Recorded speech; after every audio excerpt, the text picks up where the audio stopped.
तो भाई लोग पवन सिंह के छठ गाना के इंतजार बहुत बेसब्री से रउरा लोग करत हैं, लेकिन एक बार और ही बेसब्री के इंतजार बढ़े वाला बा। काहे से कि पावर स्टार पवन सिंह लेके आवतने पलक मुझाल के साथ संग।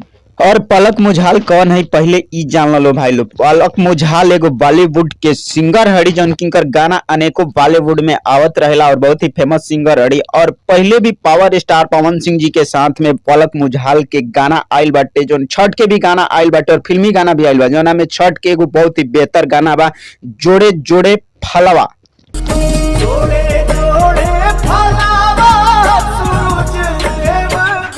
और ई गाना भाई लो अमर गीत हटे और यही गाना से शुरुआत होला छठ के। और ई एगो जोड़े जोड़े फलवा अमर गीत ह। और एक गाना के डिटेल्स के बारे में बात कर जाओ, जौन गाना आवे वाला बाटे, तो ये गाना के लिरिक्स बाणे अरुण बिहारी जी और एक गाना में म्यूजिक दिले बाड़े छोटे बाबा, जो उनकी पलक झा के साथ में नजर। और ये गाना डीआरजे रिकॉर्ड भोजपुरी यूट्यूब चैनल से आवे वाला बाटे और बहुत ही बेहतरीन सॉन्ग बाटे। काहे से कि एकरा के लिखले बाड़े अरुण बिहारी।